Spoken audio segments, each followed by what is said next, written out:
La diffusion commence. OK. Voilà. Alors, bonjour à tous. Excusez-nous pour ces quelques minutes de délai. La technologie fait parfois défaut.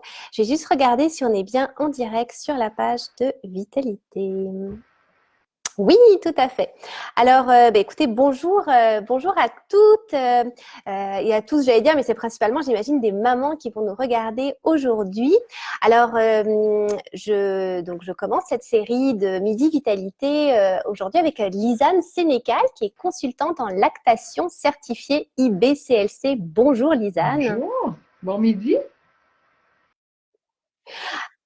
Merci. Alors, avant de te présenter au complet, je vais juste vous expliquer à vous, chère maman, comment ça va se dérouler ce Midi Vitalité.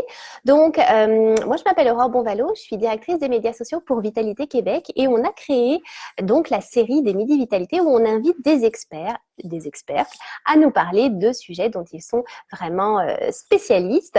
Alors, vous êtes très certainement des mamans enceintes, des mamans qui venaient tout juste de débuter l'allaitement ou encore des mamans qui sont sur le point d'arrêter l'allaitement. Vous avez des questions, des enjeux. Lisanne va nous parler durant toute cette heure de dîner et va répondre à vos questions.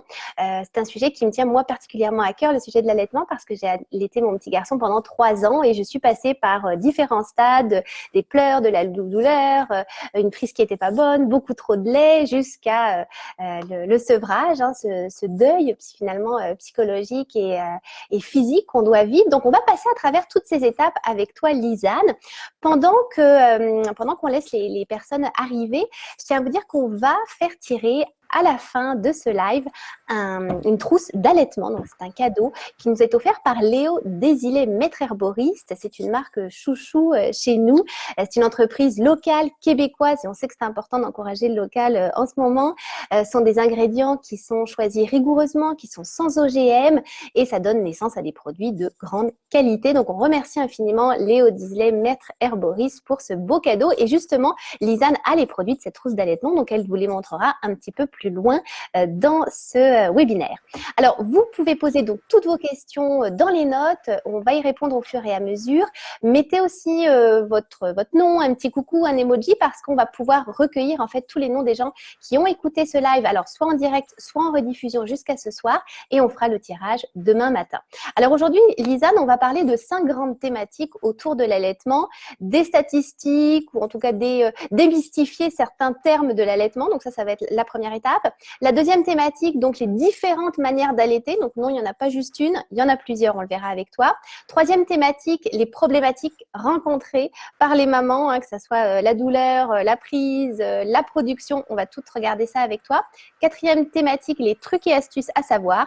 Et cinquième thématique, le fameux sevrage. Alors, sans plus attendre, je te laisse la parole. Lisanne, peut-être si tu veux nous dire aussi quelques mots sur ton parcours, ce que tu fais actuellement avec les mamans. Merci beaucoup, Aurore, pour cette belle présentation. Puis merci de l'invitation. Ça me fait plaisir d'être avec vous ce midi en tant que consultante en lactation certifiée IBCLC. Qu'est-ce que c'est? Beaucoup de gens ne savent pas ce que c'est. Euh, Beaucoup de mamans connaissent les marraines d'allaitement. Les marraines d'allaitement, ce sont des mamans qui ont allaité et qui décident de devenir bénévoles pour aider d'autres mamans, où on donne une base de formation en allaitement. Une IBCLC certifiée, en fait, c'est que moi, ça fait 20 ans que je travaille en périnatalité. Je suis intervenante sociale aussi de formation. J'ai créé un groupe d'entraide à l'allaitement à Drummondville il y a 20 ans. Et après quelques années, j'ai entendu parler d'une certification internationale de l'école IBLCE où on se spécialise en allaitement. Donc, en 2018, j'ai passé l'examen. Pour être une consultante en lactation, c'est une spécialité où on doit apprendre toutes les pathologies du sein, toutes les pathologies de la maman, parce que rarement une maman ne produit pas assez de lait, mais oui, ça peut arriver qu'on ne produise pas assez de lait parce que j'ai eu une insuffisance de glande mammaire, une chirurgie, mais encore là, c'est du cas par cas, un diabète non contrôlé, une glande thyroïde non contrôlée, certains médicaments peuvent jouer sur la production lactée, mais c'est une faible petite partie, je dirais à peu près 20% des mamans où c'est vraiment physiologique. Et d'autres, c'est souvent une gestion d'allaitement. On apprend aussi les pathologies du bébé. Si un bébé a un frein de langue court, ça peut influencer la tétée, que ce soit sur la langue ou sur la lèvre et même sur les joues. une fissure palatine, une fissure labiale, si le bébé est trisomique, il va être un petit peu plus hypotonique, ben, on va travailler à ce moment-là l'allaitement. C'est très complexe. L'allaitement, les médicaments, les recherches et surtout, moi, ma partie que j'aime beaucoup, qu'on travaille avec le psychosocial, c'est-à-dire on vit quelque chose quand on a un nouveau-né, puis avoir du soutien, je pense que c'est essentiel. Donc, ça fait 12 ans que je travaille comme consultante en pharmacie et à domicile. Ça me fait plaisir d'être avec vous autres ce midi. Je vais tenter le plus possible de répondre à vos questions de façon simple et compréhensible le plus possible. Parce que, bon, je suis passionnée, je peux vous en parler pendant bien longtemps. Alors, ça me fait plaisir d'être avec vous ce midi. Aaron, est-ce que tu as Alors, envie si de on parler? regarde, oui, voilà. Alors, si on regarde la première thématique, donc au niveau des statistiques, quand on a préparé cette entrevue, Lisanne, tu me disais qu'on n'avait pas vraiment des chiffres concrets, mais peut-être au moins une tendance. Qu'est-ce qu'on remarque depuis ces dernières années au niveau des mamans qui décident d'allaiter par rapport à celles qui ne veulent pas allaiter, justement? Bien, je pense que la majorité des mamans vont opter pour essayer l'allaitement à la naissance du bébé. Je pense qu'on en parlerait un peu, mais on peut en parler tout de suite, mais la différence entre des préparations lactées et le lait maternel, en fait, c'est extrêmement différent. Une préparation lactée, ce sont faites à base de lait de vache ou de lait de soya qu'on a rajouté des nutriments comme des vitamines et minéraux à l'intérieur, du fer, de l'eau, etc. Puis, on a le lait maternel où on a justement vitamines, minéraux, mais toute la partie de l'eau aussi, du gras, du fer qui est de biodisponibilité, donc qui est absorbé complètement par le corps du bébé. Tous les facteurs antiviraux, antiparasites, tout le facteur immunitaire dans le lait maternel, il est présent. Donc, je pense que les mamans ont tendance à vouloir aller juste plus vers l'allaitement au sein à la naissance. Je pense que c'est au-delà de 80 là. En tout cas, les derniers chiffres que j'avais eus il y a quelques années, c'était au-delà de 80 où les femmes optent pour la tétée au sein à l'hôpital. Mais il y a toutes sortes d'histoires, dépendamment de ton accouchement et tout ça, qui peut influencer un peu le départ du bébé, où ça peut être un peu plus difficile au début.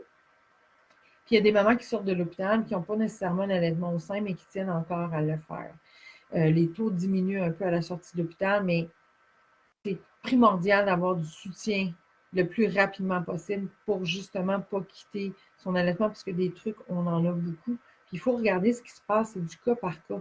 Chaque maman, chaque bébé, c'est différent. Et même les femmes qui ont eu plus qu'un enfant vont voir que c'est autre bébé, autre allaitement. Alors, c'est important de faire attention à ça. Puis il y a plus qu'une façon d'allaiter. Oui, exactement. Alors, avant qu'on aille justement dans cette deuxième thématique, c'est intéressant ce que tu dis, effectivement, tout dépendant de comment s'est passé l'accouchement. Si je pense par exemple aux mamans qui ont eu des césariennes. Moi, à l'époque, je suis née par césarienne et à l'époque, en France, en tout cas, on disait aux mamans qui accouchaient par césarienne qu'elles n'avaient pas le droit d'allaiter. On en est où aujourd'hui avec ça? Oh non, c'est vraiment du passé. Maintenant, la maman à césarienne peut allaiter. Et dans certains hôpitaux même qui ont l'accréditation Amis des bébés, tu peux faire du pot à pot immédiatement après la naissance, même dans la salle où tu as eu la césarienne. C'est sûr que ça prend une stabilité cardio-respiratoire du bébé et de la maman, mais si tout est beau, le bébé est mis immédiatement en pot à pot et il peut aller vers le sein. C'est pas tous les hôpitaux qui le font, mais sinon, le bébé, souvent, il est en pot à pot avec le papa en attendant que la maman soit arrivée dans sa chambre. Et on peut mettre le bébé en pot à pot immédiatement après la naissance, l'arrivée dans la chambre et voir si le bébé veut aller vers le sein sans problème. Donc, il n'y a pas de contre-indication, à moins qu'il y ait une problématique là, après l'accouchement, mais de façon générale, il n'y a aucun problème d'allaiter son bébé après césarienne. Super. Alors, je vois certaines personnes qui sont en train d'arriver sur notre live. Donc, n'oubliez pas de nous marquer un petit commentaire, juste bonjour, voilà, pour qu'on ait votre nom, pour que vous puissiez faire partie du tirage de la belle trousse d'allaitement que nous offre Léo Disley aujourd'hui. Alors, on enchaîne, Lisanne, donc avec la seconde thématique d'aujourd'hui. Effectivement, il n'y a pas qu'une manière d'allaiter, il y en a plusieurs. Alors, parle-nous un petit peu de ça. Ben, exactement, il y a des mamans qui physiquement il y a des mamans qui vont opter pour l'allaitement exclusif au sein. Puis ça, c'est très variable du nombre de fois en 24 heures, d'un bébé à l'autre, mais c'est une moyenne entre 8 et 12 tétés en 24 heures. Je vous dirais après la montée laiteuse, parce que les 2 premières journées à l'hôpital, ça se peut que le bébé boive un petit peu moins rapproché, comme il peut boire plus souvent. C'est vraiment du cas par cas. Puis il y a des mamans qui vont opter pour un allaitement où on va tirer le lait, puis on va le donner au biberon. Parce qu'il y a des mamans qui n'aiment pas la sensation d'avoir le bébé au sein ou qui veulent que le conjoint participe beaucoup. Donc, ils vont opter pour l'expression du lait et le donner au biberon. Mais si on y va avec cette option-là, on a besoin de soutien aussi parce qu'un tire-lait manuel n'est pas fait pour me tirer du lait plusieurs fois par jour pour m'exprimer, pour donner au biberon. Je vais faire des tendinites probablement. On va plus opter pour un tire-lait électrique double à ce moment-là. Il y en a aussi qui décident que l'allaitement de jour se fait au sein, l'allaitement de nuit se fait au biberon, ou il y a un biberon dans la nuit. Mais la façon qu'on va donner le biberon à ce moment-là est très importante parce qu'on parle beaucoup de la confusion entre le sein et la tétine. Et c'est vrai qu'au sein, le bébé doit faire une grande ouverture, attraper le sein, l'étirer en bouche et téter pour que le lait coule. Et il faut qu'il tète quelques fois avant que le réflexe d'éjection, donc avant que ça sorte en jet, ça parte. Alors, des fois, un bébé qui a un biberon où je le mets, puis ça coule, puis il tète, ben, il va arriver au sein, puis il va faire, ben, je m'accroche, puis ça coule pas. Je comprends pas. Je m'enlève, je comprends pas. C'est juste la façon qu'on lui donne le biberon est très important. On a tendance à donner le biberon, on couche le bébé sur le dos, puis on donne le biberon comme ça. Mais même un bébé qui n'est pas allaité devrait être plus assis quand on veut donner le biberon, plus droit en bouche, ou je couche le bébé sur le coussin d'allaitement et je lui donne plus droit en bouche et je fais des petites pauses pour pas que ça soit trop, trop facile de voir avec une tétine. Et la tétine n'a pas d'importance. Il n'y a aucune tétine qui imite un sein maternel. C'est que du marketing. Il y en a qui vont un petit peu mieux pour l'allaitement, mais t'as pas. Il y a des tétines comme celle-ci coulent beaucoup trop rapidement. Et c'est facile à ce que le bébé. C'est tellement facile pour le bébé qui arrive au sein, puis il trouve ça un peu plus ardu. Fait qu'il faut l'aider des fois avec certaines tétines pour aider. Il y a des moments aussi qu'il ne suffit pas à 100% de la production lactée de façon naturelle sur l'infusion de glande mammaire, que le bébé a besoin d'1 litre par jour et que la maman en produit 600 millilitres. On n'a pas le choix de compléter avec la préparation lactée à ce moment-là. Alors, ils vont faire un allaitement mixte. Certaines vont allaiter au sein, vont compléter au biberon. Certaines vont allaiter, puis ils vont mettre un petit tube, une paille sur le sein pour compléter. À l'extrémité, c'est du lait exprimé ou la préparation lactée pour supplémenter le bébé.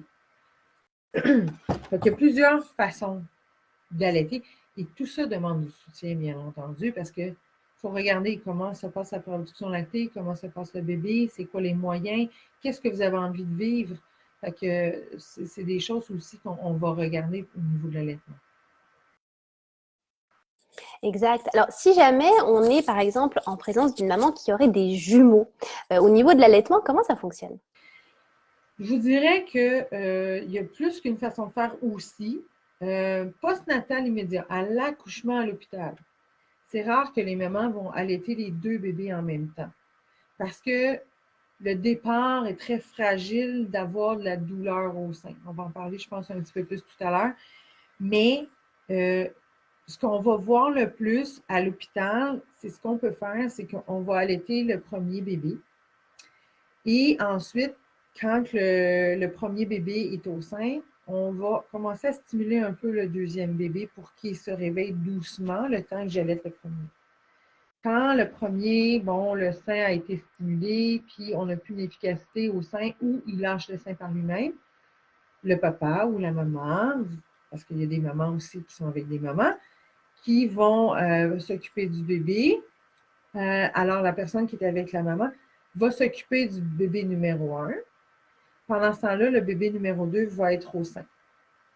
Le temps que l'autre personne fasse le changement de couche, le rot, etc., l'autre bébé va pouvoir allaiter, être mis au sein. Puis, c'est la même procédure. Donc, je stimule le sein et tout ça.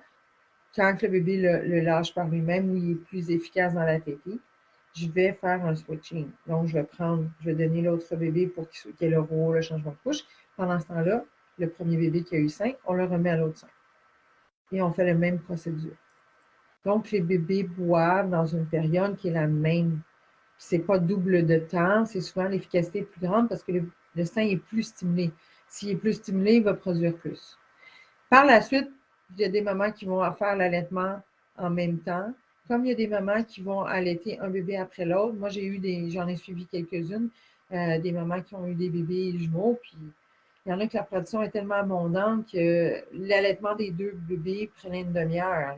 Fait que c'est pas plus long nécessairement qu'un deux bébés, mais la production est tellement grande, ça coule facilement, fait que les bébés boivent quand même assez rapidement.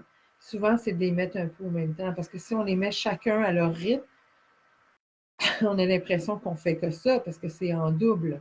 Alors, mais souvent, un se réveille, l'autre se réveille, ils sont habitués à le faire. C'est plus un défi quand c'est la première grossesse. De mon expérience que j'ai vue, c'est plus un défi. Puis là, on est en temps de COVID, l'isolement est beaucoup plus grand, est beaucoup plus difficile. C'est un défi quand c'est ta première grossesse et que c'est des jumelaires, c'est des jumeaux. Versus ta deuxième grossesse où tu as déjà allaité ton premier enfant, c'est un petit peu plus facile déjà d'avoir un enfant avant d'avoir des jumeaux. On connaît quand même un peu des choses. Mais de tout vivre une première maternité, puis maternité avec des jumeaux, c'est un double défi. Exact. Alors, on sait que d'allaiter, bon, il y a beaucoup d'avantages. J'aimerais qu'on en regarde deux, notamment la création d'un lien peut-être encore plus fort entre la maman et l'enfant. Est-ce que c'est un mythe ou une réalité, ça? En fait, ça facilite. Je ne vais pas dire que quelqu'un qui donne un biberon n'a pas de lien avec son enfant. Il ne faut pas être si radical que ça. Mais ça facilite le lien avec ton enfant parce que tu ne peux pas avoir plus de proximité avec ton enfant si tu l'allaites. Et je vous dirais que c'est souvent le lien qui va se continuer quand on coupe le cordon ombilical. Je ne sais pas, Aurore, si tu as vécu ça, mais moi, je l'ai vécu. On coupe le cordon ombilical, on se sent vide parce qu'on vient d'accoucher, on le portait, cet enfant-là.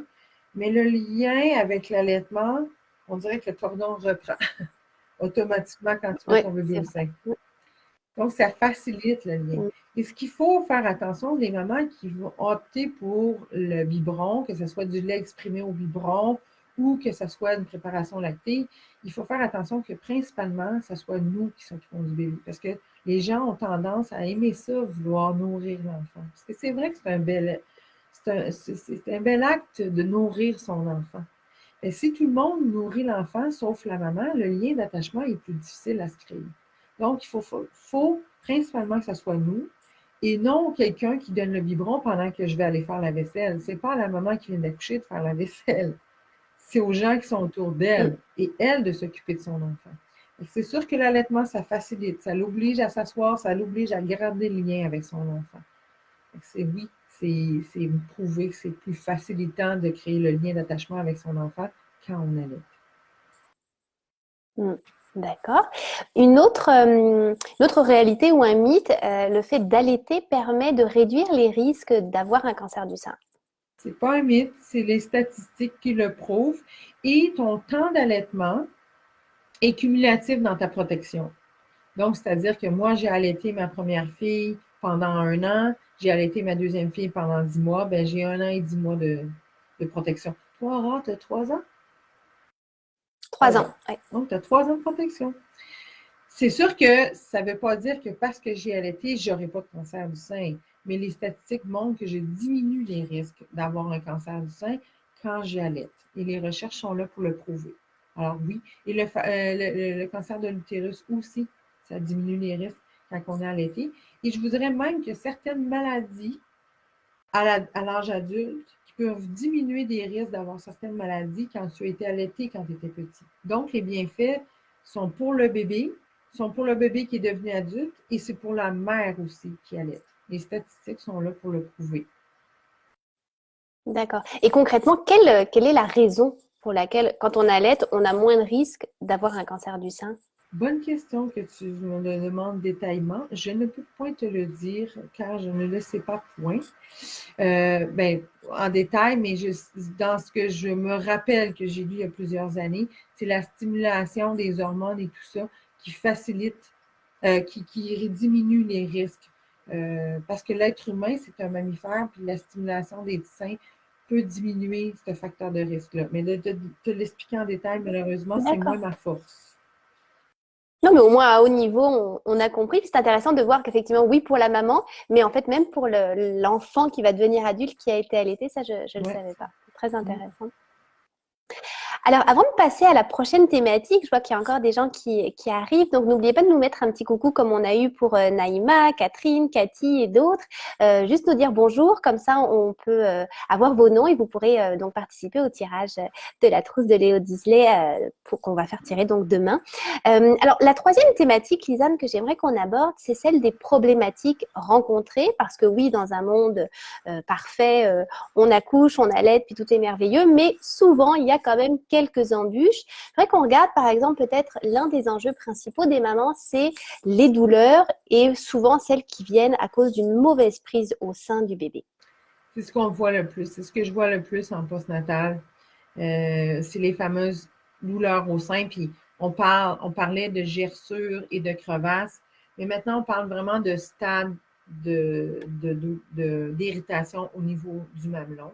Et on va travailler différentes choses par rapport à la problématique de pourquoi il y a une douleur. Parce que allaiter avec la douleur, il faut être convaincu. Mais allaiter sans douleur, c'est tellement un autre monde, c'est tellement merveilleux. Et je peux comprendre que certaines mamans vont peut-être cesser leur allaitement parce qu'elles ont trop de douleur au sein, mais il faut trouver la problématique du pourquoi il y a une douleur au sein. Il y a plusieurs facteurs, mais je vous dirais qu'à la base, c'est au niveau du positionnement du bébé. Parce que dans la bouche du bébé, comme dans la nôtre, on a le palais dur et au fond, on a le palais mou. Certains bébés ont un palais très creux, qui n'est pas nécessairement normal, ça va se former, mais le mamelon va aller se jausser dans le palais creux et se positionner, et puis ça va frotter et c'est ce qui va créer l'irritation au bout du mamelon. Donc, le positionnement est vraiment important. On s'entend, autant toi que moi, sûrement, au début, on regarde beaucoup comment on se positionne notre bébé, mais quand ça fait quelques mois qu'on allaite, on se positionne, le bébé va tout seul au sein, puis c'est beaucoup plus facilitant. Ouais. Mais dans les départs, c'est important de travailler, avoir une bonne prise du sein, une bonne mise au sein, pour essayer le plus possible d'éviter les douleurs et avoir une bonne déglutition du bébé au sein. Donc, ce qu'il faut faire le plus possible, c'est que l'enlignement du mamelon doit se faire avec juste en bas du nez, comme ça. Parce que ce que je donne comme exemple, c'est que quand je bois un verre d'eau, mon verre d'eau, je me lève la tête pour le boire, puis ça va mal boire de l'eau comme ça aussi. Je risque d'en échapper un peu partout. Donc, on a tendance à boire avec la tête, l'oreille, l'épaule, la hanche qui est enlignée, et on se lève un petit peu la tête vers le haut pour pouvoir avaler. C'est plus facile aussi, parce que si j'essaie de boire comme ça, la déglutition va être beaucoup plus difficile. Donc, petit truc, on met toujours le mamelon comme ça. Quand je positionne mon sein, c'est mon troisième sein. Quand je positionne mon sein, que je fais une espèce de sandwich, parce que souvent, le sein pour le bébé, c'est comme un grand ballon. Fait qu'un ballon, si j'essaie de prendre une bouchée dessus, ça va être très difficile si je ne l'écrase pas un petit peu pour l'aider à prendre une forme, parce que ça ne prend pas un mamelon pour allaiter, ça prend un aréole. OK? Fait que même si tu n'as pas un gros mamelon, c'est pas grave. Même s'il est plutôt plat, c'est pas grave. Je vais écraser mon aréole pour une bouchée au bébé. Quand je l'écrase, c'est important aussi que je l'écrase dans le sens de la bouche du bébé. Parce que si j'essaie de manger mon hamburger de cette façon-là, la salade, la tomate va tomber partout. Et si je le mange plus dans ce sens-là, ben, je risque d'avoir toutes les saveurs dans ma bouche. Donc, c'est important que quand je présente le sein au bébé, que je présente d'une façon où je vais l'écraser dans le sens de la bouche du bébé. Ce qu'on voit le plus, c'est ma donne inversée, où on va tenir le bébé à l'oreille, puis on va tenir les fesses dans notre coude, puis on va y présenter le sein. Ce n'est pas le sein que j'essaie d'amener vers le bébé, c'est vraiment le sein que je vais écraser, puis je vais mettre le bébé en fonction qui arrive sous le nez, quand il prend une bonne grande ouverture de bouche, je peux amener le bébé vers le sein pour être à la jonction du palais dur et du palais mou. Parce que de toute façon, si j'ai un sein et je le rentre dans ma bouche, la langue, elle va l'arrêter puis ça va frotter. Si je lui mets directement dans la bouche. Et si je le mets un petit peu en angle, je me lève la tête pour aller chercher, je vais aller chercher un petit peu plus loin dans la bouche. Et là, je vais à la jonction du palais dur, du palais mou et ça ne devrait pas créer de problématique de douleur. Si j'en ai des douleurs, c'est la première chose qu'il faut que je fasse vérifier. Est-ce que je lui amène mon sein ou j'amène le bébé vers mon sein? Est-ce que physiquement, le bébé, ça se peut que physiquement, le bébé, à la naissance, ait un côté qui soit plus comme ça, un peu. Parce qu'il peut avoir un petit torticolis congénital. Si j'essaie de lui offrir le sein dans ce sens-là, mais ça se peut qu'il y ait de la douleur dans ce sens-là, puis il faut que j'y aille dans le sens de la tête. C'est des choses que je vais regarder, moi, quand je suis en observation avec une maman et son bébé pour l'allaitement. Je regarde beaucoup le physique du bébé. Je regarde beaucoup aussi dans sa bouche. Est-ce qu'il y a un frein de lèvres, un frein de langue? Est-ce qu'il pince au sein? Ça peut créer de la douleur à la maman à ce moment-là. C'est toutes des choses qu'on va regarder. Si la maman a eu des antibiotiques à la naissance, ben, est-ce qu'il y a eu du muguet? Du muguet, c'est un champignon, c'est le même que la vaginite. Souvent, il aime la chaleur, la noirceur, puis l'humidité. C'est un bel endroit, là, un sein avec un peu de lait, puis dans le soutien-gorge. Alors, ça aussi, ça peut causer de la douleur, mais à ce moment-là, on va le travailler. Il y a des choses à faire pour aider à la douleur. Parce que il faut savoir pourquoi il y a de la douleur, puis essayer de le corriger, la douleur. Puis il y a des petits produits qui existent pour aider aussi à régler la douleur. Mais c'est super intéressant ce que tu dis parce qu'effectivement, surtout quand c'est la première fois, tu sais, on ne sait pas du tout comment le positionner.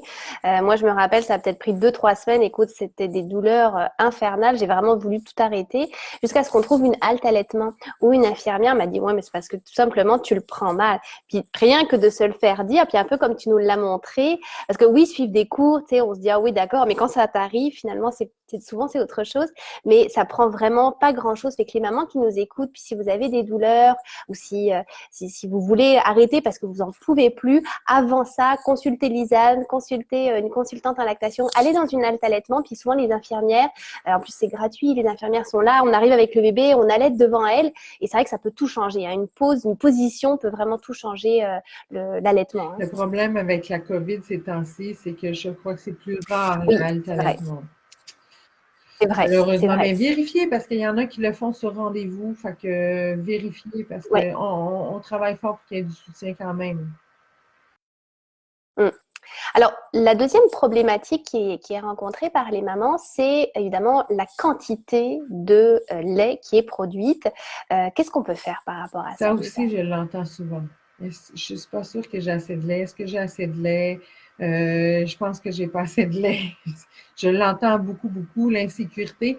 Et les gens qui sont très visuels, qui sont très cartésiens, dépendamment aussi de la structure qu'on a dans la vie, de ne pas voir la quantité qui rentre dans le corps du bébé, ça l'insécurise beaucoup de mamans. La sensation de ne pas avoir assez de lait. Là, j'entends souvent aussi, ben j'ai plus les seins autant engorgés, mais j'ai vu des mamans qui n'avaient pas les seins tant engorgés, mais quand on voyait le bébé au sein, il avalait beaucoup. Mais la sensation, on dirait que quand on sent nos seins pleins, là, on est sûr qu'on a beaucoup de lait, mais je vous dirais que le premier mois et les premiers 3 mois et demi, on le sent quand c'est proche du boire, mais plus ça va, on ne le sent pas nécessairement, mais ça ne veut pas dire qu'on n'a plus de lait non plus. Mais il y a des trucs pour ça. Premièrement, on va essayer de sécuriser la mère. On va regarder une tétée. Est-ce que j'ai un bébé qui tète au sein? Il tète, puis il boit quasiment pas? Ou j'ai un bébé qui tète, puis il avale régulièrement? Tête, avale, les yeux ouverts. On l'entend avaler, on le voit avaler. Oh, moi, ça me sécurise beaucoup. Il y a des urines, il y a des selles. Un bébé qui fait beaucoup d'urine, pas beaucoup de sel avant 4 semaines, parce qu'après 4 semaines, le bébé peut se passer des journées sans faire de sel nécessairement. Mais les 4 premières semaines, si on n'a pas souvent pas de caca ou presque pas, bien, il y a des chances que c'est parce qu'il ne boit pas suffisamment. Moi, ça reste un indice, mais il y a plusieurs facteurs d'indices.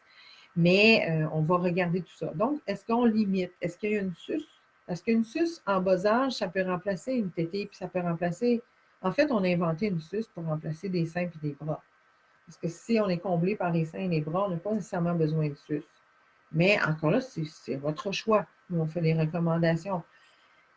Le sein, c'est variable. Il y a des bébés qui aiment téter longtemps, pas souvent, pas longtemps, mais tout le temps. Il y a des bébés qui têtent longtemps, qui espacent entre les bois. Il y a des bébés qui vont faire des switching, de dormir 5 heures consécutifs, après ça, qui rapprochent des bois. Ça va arriver souvent en fin de journée, entre 17h et 22h.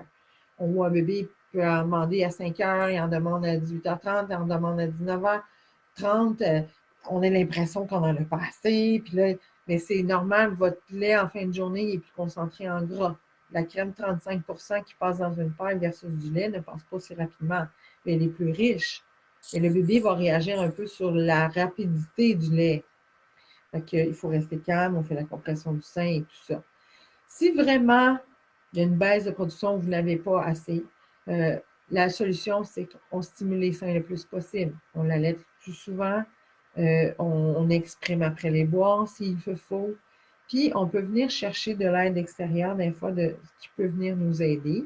Donc, que les hauts et proposent, c'est des produits naturels. Eux ont le fenugrec et le chardon béni, qu'on peut prendre en combinaison ensemble, qui va venir stimuler la prolactine.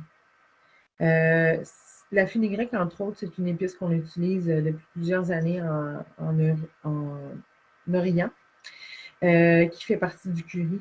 D'ailleurs, les mamans, s'ils sentent le fenugrec, bon, virtuellement, vous ne pouvez pas le sentir, là, mais si je vous le faisais sentir, ça sent vraiment bon, ça sent un peu le curry et un peu le sirop d'érable. Ton lait devrait sentir un petit peu le sirop d'érable. Un petit peu ta peau, un petit peu les épices. C'est un indice souvent que le docteur Newman nous dit que c'est une efficacité pour augmenter la production lactée. Le chardon-marie aussi est un produit qui est galactogène, donc qui peut stimuler la production de lait. Il y a des posologies différentes à ce moment-là. Donc, ça peut être une aide pour ça. Il faut juste faire attention au niveau du fenugrec, là, si on a des allergies aux légumineuses. C'est rare qu'il y ait eu des effets secondaires, mais il faut quand même, je pense que c'est arrivé une fois ou deux. Donc, il faut faire attention à ça. Mais sinon, le diabète aussi, là, ça peut varier de tout de suite, mais c'est très rare, c'est des effets secondaires. On a aussi une médication qui s'appelle le domperidone, qui est un médicament pour le reflux gastrique, qui peut être aussi prescrit par un médecin, qui peut venir stimuler aussi la production lactée chez les mamans là, qui ont vraiment l'insuffisance de lait. Ça peut être une option où on peut prendre en combinaison avec les produits naturels ou juste la domperidone. Il existe aussi d'autres produits naturels plus spécifiquement dans des cas d'insuffisance de glande mammaire, un sein qui a pas fini de se développer, où on va peut-être utiliser plus le metformine pour ça. Mais encore là, il faut consulter une consultante ou un médecin spécialisé en allaitement pour avoir de l'information si vous pensez que c'est à ce point-là là, que vous avez essayé des choses et ça ne fonctionne pas. Il faut consulter à ce moment-là parce que c'est vraiment qu'il faut travailler avec la personne qui est devant nous. Vous pouvez regarder le pedigree, pas le pedigree, c'est pas un bon mot, la situation, s'il y a des problématiques difficiles de tomber enceinte, les hormones et tout ça, ça peut jouer absolument. Mais je vous dirais que c'est très peu de pourcentage qui est vraiment physiologique. La majorité, c'est une question de gestion. Puis, il faut faire attention à tout ce qui est aussi anovulant, tout ce qui est hormonal, stérile avec hormones. Encore là, il y a des mamans qui n'ont aucun problème avec ça. Ça n'agit pas du tout sur la production lactée.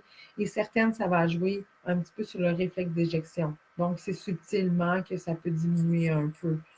Certains médicaments aussi peuvent diminuer un petit peu la production lactée. Le bébé s'est mis à faire des grosses nuits. Oui, il y a des moyens de vérifier la production, mais tu sais, vérifier, est-ce que c'est ma sensation que j'ai vraiment un manque de lait?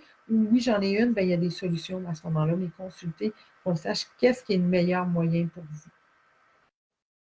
vous. Mais ce qui est encourageant, c'est qu'il y a plusieurs solutions. Oui, il y a les médicaments, oui, il y a les médecins, mais il y a aussi et surtout les produits de santé naturelle. Je rappelle que Léo Disley vous offre la possibilité de gagner une trousse d'allaitement. Donc, on a vu les 3 produits qui la composent. Tu viens de nous les montrer. Je vous rappelle à celles et ceux qui sont arrivés pendant le direct. Donc, écrivez-nous un petit commentaire. Voilà, merci Lisanne. On a d'ailleurs Michel qui nous a rejoint, Joanie, Sabrina, Stéphanie, Guylaine. Bonjour à toutes. Si vous écoutez également cette vidéo en diffusée, puisqu'elle est enregistrée sur notre Facebook et hébergée également sur le Facebook de Vitalité Québec, vous avez jusqu'à ce soir pour nous donner un petit commentaire et puis on mettra tous les noms pour faire tirer la trousse qui est vraiment très très utile. Et comme je vous disais, vraiment Léo disait, c'est une marque chouchou chez nous, fait qu'on est super content qu'il soit avec nous pour cette belle conférence. Il nous reste 2 thématiques, Lisanne. La 4e thématique, donc, c'est les trucs et astuces à savoir. Alors, au niveau, premièrement, du rôle du partenaire ou de la partenaire dans l'allaitement, quel est-il? C'est un rôle de soutien à la base, hein. C'est important que vous en parliez quand vous êtes enceinte à votre conjoint ou votre conjointe pour savoir qu'est-ce qu'eux en pensent, parce que le soutien est là à la base, hein. Si le conjoint ou la conjointe est plus ou moins d'accord, il croit plus ou moins, bien, vous allez avoir probablement des hormones. Même si vous n'avez pas de douleur et que l'allaitement va bien, ça se peut que des fois vous soyez dépassé un peu parce que vous êtes fatigué, il y a les hormones et tout ça, c'est tout à fait normal. Qu'on allaite ou pas, on va le vivre. D'avoir du soutien, c'est important que vous en discutiez. Il y a tout l'aspect aussi où le conjoint peut venir apporter le bébé quand c'est le temps du réveil du bébé pour l'allaiter. Si vous allaitez couché dans le lit, le conjoint peut amener le bébé, le premier sein. Quand le premier sein est terminé, il peut le prendre, faire le roux, changer la couche, vous le ramenez. Quand le boire est terminé, vous pouvez prendre le bébé et le mettre à côté de lui. Il peut prendre des bains avec. Il peut faire le roux parce que c'est plate, juste changer la couche, là. C'est plus intéressant de faire autre chose aussi. Un biberon à l'occasion, il n'y a pas de problème là, de donner un biberon 1 ou 2 par semaine. Ça ne nuira pas à votre allaitement. À la base, si c'est ce que vous voulez, il n'y en a pas de problème. Vous pouvez faire ça une fois que l'allaitement est installé. On recommande plus autour de 3 à 4 semaines pour que l'allaitement soit bien installé. Vous pouvez vous exprimer du lait le matin et vous garder en réserve. Et le conjoint ou la conjointe le donnera à ce moment-là. Samedi matin, vous dormirez plus longtemps, ou etc. Vendredi soir, je vais prendre une petite coupe de vin, je vais sauter un boire. Bon, mettons 2, parce qu'une coupe, vous n'êtes pas obligé de sauter un boire nécessairement, mais le conjoint est là aussi pour soutenir, pour aider sa conjointe, faire les tâches, voir à ce qu'elle se repose. Il y a beaucoup de choses que le conjoint peut faire, masser le bébé, prendre un bain ou une douche, beaucoup de choses qu'on peut faire. Alors, une autre astuce, et souvent on se pose cette question-là quand on allaite, au niveau de l'alimentation de la maman et de la fameuse prise d'alcool, qu'est-ce qu'on peut faire, qu'est-ce qu'on ne devrait pas faire? D'emblée, je sais que pendant que vous êtes enceinte, il y a des restrictions au niveau de l'alimentation. Mais je vous dirais que quand on allaite, d'emblée, on mange ce que l'on veut. Il n'y a pas de restriction. Il y a beaucoup de mythes autour de l'allaitement. Vos mères vont peut-être vous parler de tout ce qui peut causer des gaz, mais des gaz, c'est pas des coliques et c'est pas une maladie. Fait que il n'y a pas de problème. D'emblée, on mange ce que l'on veut, même des sushis, si vous voulez, il n'y en a pas de problème. Épicé, si vous mangez de façon générale assez épicé, le bébé va être habitué à ça, il n'y en a pas de problème. C'est très culturel, là, les cultures où on mange très épicé d'emblée, on ne se casse pas la tête avec ça, là. Donc, d'emblée, vous mangez ce que vous voulez. Si jamais il y a des réactions à quelque chose, consultez, parce que des fois, ça prend 4 heures de toute façon avant d'être dans votre lait. Fait que c'est pas quelque chose à manger ce midi, puis à 1 heure, votre bébé réagit. C'est pas quelque chose que vous venez de manger, là. Ça date plus de ce matin, là. Mais encore là, est-ce que c'est vraiment votre alimentation? Oui, il y a des cas d'intolérance ou d'allergie. Souvent, ce qu'on va voir, c'est plus aux produits laitiers, puis soya, mais c'est pas la majorité des cas. On va en parler beaucoup entre nous, puis il y en a gros qui vont le faire, là, mais vous mangez d'emblée ce que vous voulez. Au niveau de l'alcool, si vous voulez être extrêmement précis pour avoir 0 goutte d'alcool dans votre lait maternel, vous pouvez aller voir sur Internet, vraiment selon votre poids, combien de temps que ça prend pour éliminer. Mais en moyenne, c'est 2 heures. Donc, si j'allaite à midi et demi, j'ai terminé, ben à midi et demi, je peux prendre mon petit verre de vin, on s'entend, un verre de vin, puis un verre de bière, une bière avec 5% d'alcool. Si vous prenez des bières de microbrasserie qui est plus élevée en taux d'alcool, à ce moment-là, allez-y plus avec un verre.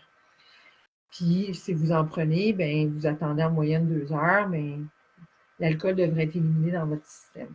Si vous voulez en prendre plus, vous ne voulez pas vous casser la tête un vendredi soir, je veux prendre une bouteille de vin avec mon conjoint, je ne veux pas me casser la tête, bien, à ce moment-là, prévoyez de vous tirer du lait d'avance, puis calculez, si vous avez pris 2 coupes, ben, vous pourriez attendre peut-être 4 heures avant de reprendre l'allaitement au sein. Alors, on a souvent entendu qu'il y avait des mamans, par exemple, qui buvaient un verre de vin en allaitant. À faire, à pas faire? Ça peut être en allaitant aussi, parce que comme je vous dis, c'est pas directement dans le système tout de suite. Fait que il n'y aurait pas de problème. Et je sais qu'il y en a gros qui font ça parce qu'ils ont peur du 2 heures. Mais je pense qu'on peut le boire doucement, là. On Ouais. peut en profiter, là. Le vendredi soir avec son conjoint. J'ai eu une grosse semaine parce qu'on dit congé parental, là. Mais je pense pas que c'est tant un congé que ça quand on a un nouveau-né. Ah, Non. alors, de prendre son verre doucement sur 2 heures, l'élimination va être là quand même, là. Fait que je pense qu'il faut y aller D'accord. logiquement. Je pense qu'un verre en 2 heures, je ne m'inquiéterais pas, là. Super. On a une question de Guylaine, d'ailleurs, qui nous dit que sa fille attend son premier enfant début septembre. Alors, félicitations à elle. Et Guylaine nous dit, durant l'allaitement, elle a entendu dire qu'il ne fallait pas manger de choux.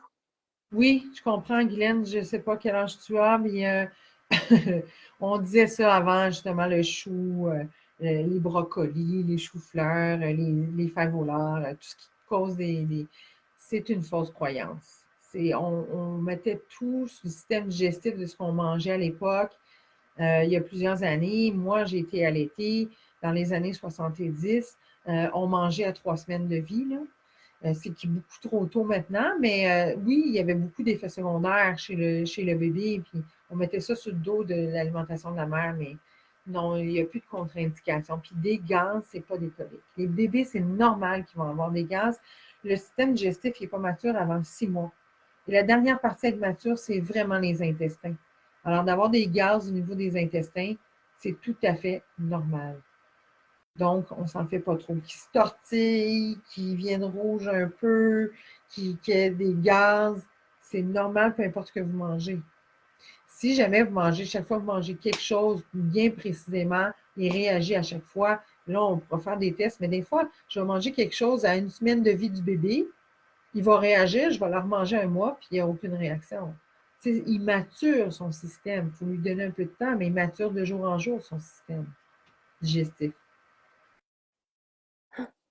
Parfait, merci Lisanne. Alors, on va poursuivre et terminer avec la dernière thématique et non des moindres, la thématique donc du fameux sevrage. Je prends souvent l'analogie vis-à-vis d'un voyage. Quand on prépare un voyage, on est super excité, on pense à toutes les découvertes qu'on va faire, mais souvent on ne se prépare pas au retour. Et j'ai l'impression qu'avec l'allaitement, c'est un petit peu la même chose. Tu sais, on se dit, bon, est-ce que je vais avoir assez de lait? Est-ce que je vais avoir mal? Comment je fais? Mais on ne se prépare pas souvent à arrêter et par exemple, moi, dans mon cas, j'ai énormément pleuré. Je trouvais ça extrêmement difficile d'arrêter. J'ai mis plus d'1 an à essayer d'arrêter parce que j'étais pas prête psychologiquement. Comment ça fonctionne le sevrage, que ce soit au niveau physique, au niveau mental? Explique-nous ça un petit peu. À la base, je te dirais que c'est un deuil de cesser l'allaitement. Que ce soit à une semaine de vie parce que finalement, j'ai trop de douleur, j'aime pas ça, ou que ce soit à 3 ans ou à 4 ans, c'est un deuil, c'est une coupure qui se fait. C'est normal. C'est normal que ça se fasse. Il y a des sevrages qui vont se faire de façon naturelle, c'est-à-dire l'être humain, chaque mammifère a un temps d'allaitement et un sevrage naturel. Les mammifères qui sont domestiqués, comme le chat, le chien et tout ça, on les enlève nous-mêmes pour vendre les bébés, souvent des choses comme ça. Les vaches, on va les faire, les veaux vont être là, on va avoir le colostrum. Dès que le lait mature arrive, on les enlève, mais de façon naturelle. Tous les mammifères ont un temps naturel de sevrage et l'être humain, c'est 2 ans et demi à 7 ans. Bon, il y en a qui font peut-être 7 ans. 7 ans est en plus au Tibet, dans la norme du Tibet. C'est un choix personnel. Moi, ce que je vois le temps de sevrage, ça fait 20 ans que je suis en allaitement et ça fait 25 ans que j'ai allaité ma première fille. Le taux d'allaitement, souvent, allait avec un peu le temps de congé de maternité. Donc, on voyait avec ma mère, quand elle nous allaitait, il y avait 3 mois de congé, incluant le temps avant l'accouchement un peu. Donc, les femmes faisaient le sevrage assez rapidement au retour au travail. Quand moi, j'ai eu mes filles, c'était plus 6 mois. Puis là, maintenant, c'est plus autour de 1 an. Donc, on voit souvent 10 mois parce que c'est pas tout à fait 1 an. Là. Souvent, les femmes retournent autour de 10 mois, 11 mois. Donc, ça, c'est des sevrages qui sont provoqués, qui ne sont pas de façon naturelle chez le mammifère. Mais on a une préparation qu'on provoque nous-mêmes quand on décide que, bon, je vais cesser mon allaitement pour le retour au travail. Comme vous pouvez continuer à allaiter au retour au travail, si vous allaitez, mettons, le matin avant de partir au travail, puis le soir, avant le dodo, vos seins vont produire au moment où ils vont être stimulés. Vous avez l'option aussi d'allaiter 1 fois par jour, 2 fois par jour au retour au travail, si jamais vous le désirez. Il n'y a pas de problème à le faire aussi. Si je veux faire un sevrage, idéalement, un sevrage se fait sur 3 semaines pour éviter l'engorgement du sein qui est stimulé, dépendamment aussi de l'âge à laquelle vous allez faire le sevrage. Si vous faites le sevrage à 6 mois, puis que le bébé boit quand même encore à peu près 8 fois en 24 heures, 7-8 fois en 24 heures, il faut vraiment y aller de façon progressive pour ne pas vivre l'engorgement. Et l'engorgement peut créer des petits canaux qui peuvent se bloquer, donc qui peut créer de la douleur, même aller jusqu'à une mastite, pas nécessairement, mais il faut avoir du soutien pour son sevrage aussi pour éviter d'avoir une problématique. Donc, on devrait arrêter une tétée à la fois, puis passer au moins 3 à 4 jours avant d'enlever une autre tétée. On essaie de ne pas arrêter 2 tétées consécutives. Donc, si on fait matin pour le dodo d'avant-midi, la fin d'avant-midi, début d'après-midi, soirée, on va couper, mettons, celui de l'heure du midi. Après ça, on va laisser passer un boire entre les deux, puis on va couper l'autre d'après. Donc, on va essayer de terminer avec matin et soir. Parce que la prolactine est très active le matin, fait que ça peut être, l'engorgement peut être plus là. Comme il y a des femmes qui font le sevrage très rapidement, puis ils vivent plus ou moins l'engorgement. S'il y a l'engorgement, on va sentir un petit peu plus se soulager. Je pense que c'est important de se préparer psychologiquement. Tu parlais beaucoup du deuil, puis des fois, c'est très difficile de laisser aller le petit bébé. Surtout, des fois, le sevrage, on le met en lien avec le retour au travail. Puis ça aussi, c'est une étape, le retour au travail. Je trouve ça difficile. J'ai l'impression d'abandonner mon enfant. Il y a des femmes qui vont garder des tétées de nuit. Ça se peut que le bébé se demande plus souvent la nuit si vous retournez au travail. La réalité aussi de plusieurs médecins, travailleurs autonomes, qui n'ont pas nécessairement 10 mois de congé. Des fois, leur contrat, c'est 6 mois. Ça se peut que le bébé en demande plus souvent à ce moment-là. Mais le sevrage peut se faire le jour, puis ça peut être on allaite un peu la nuit. Il y a plusieurs façons de faire, mais psychologiquement, oui, il faut se préparer. Et on se dit que le bébé, c'est pas parce que je cesse mon allaitement que je coupe mon lien d'attachement. Mon lien d'attachement, il est déjà là. Et j'ai le droit de vivre mon deuil. J'ai le droit de trouver ça difficile. C'est la même chose que si j'ai une fausse couche en prénatal. Il y a des gens qui banalisent un peu, oui, mais tu étais juste enceinte de 10 semaines. Il faut que tu en reviennes, mais c'est un deuil, mais j'ai le droit de vivre mon deuil. C'est la même chose au niveau de l'allaitement. Puis avoir du soutien entre mères, quand on parle de ça, puis qu'on a allaité, on le comprend. Quand tu me dis que tu trouvais ça difficile, je le comprends. J'ai trouvé ça difficile, moi, à l'arrêter du jour au lendemain. Bon, il y avait l'histoire de grève la tétée que je ne connaissais pas. Alors, j'aurais peut-être pu la ramener au sein, mais je ne le savais pas à l'époque. Donc, je n'ai pas de regret à ce niveau-là parce que je ne savais pas. Mais ce fut un deuil, je n'étais pas préparée. Ça a arrêté du jour au lendemain. Et Abrajane, ma deuxième, a été hospitalisée parce qu'elle avait une infection dans la bouche. Fait qu'elle a arrêté, elle aussi, du jour au lendemain. Fait que mon sevrage a été assez radical, puis ça a été assez difficile. Mais il faut focuser sur le temps que la fierté qu'on a eue de l'allaiter autant de temps. Et que veux-tu, ils grandissent, nos enfants, un jour. Fait que profiter du moment présent. Ça passe assez rapidement. Quand on est dans une problématique de départ, d'allaitement, on trouve ça difficile. Mais ça passe vite par la suite, ça va bien, mais il faut profiter du moment présent. Mais c'est normal d'avoir un deuil. Puis il faut se préparer à ça, puis il faut en discuter. Le deuil, je pense que la meilleure chose qu'il faut faire, c'est d'en discuter puis d'en parler. Si autour de vous, on le comprend plus ou moins, ben, tournez-vous vers les mamans qui allaitent. Elles vont vous comprendre. Je pense que la majorité, on vit un deuil. Mm. Ouais, ben, je pense que c'est une très très belle conclusion, effectivement, Lisanne. Oui, quand on a des problèmes, il faut se tourner vers des gens qui sont spécialisés là-dedans. Tu es une des expertes de l'allaitement au Québec, bien bien connue. Dans les notes de cette vidéo, on mettra évidemment, on te taguera. Donc, si vous, les mamans, vous voulez contacter directement Lisanne pour des conseils, pour une consultation, Lisanne sera plus que ravie de vous accueillir. Effectivement, vivons le moment présent, surtout en ce moment, parce qu'on ne sait pas de quoi va être fait demain ni après-demain. Donc, profitons effectivement des beaux bonheurs de la vie. Merci infiniment, Lisanne. Ça a été une heure déjà vraiment très enrichissante avec toi. Merci d'avoir pris les petites poupées, le sein et tout, d'avoir vraiment montré, parce que des fois, c'est peut-être un peu abstrait quand on ne l'a pas encore vécu. Je pense que c'était très clair. Tu nous as donné beaucoup, beaucoup d'astuces, de trucs, de références. Merci infiniment. Merci infiniment à toutes les mamans qui ont été là en direct avec nous et à celles qui vont écouter le live en différé. Je vous rappelle de la possibilité donc de gagner cette très belle trousse d'allaitement de Léo Disley, maître herboriste. On a déjà pas mal de petits commentaires. Si vous l'écoutez en différé, mettez un commentaire également sous la vidéo ou même envoyez-nous un message privé à Vitalité Québec. On vous mettra dans le bassin pour faire le tirage et on l'annoncera demain. Alors, merci à toutes et on vous dit à très bientôt pour un prochain Midi Vous pouvez Vitalité. m'écrire sans problème, ça me fera plaisir de répondre à vos questions. Merci, au Ça revoir pour marche. Merci l'invitation. Lisanne. Merci Merci à beaucoup. toutes. Merci à Léo Desilets. Au revoir. Bye bye.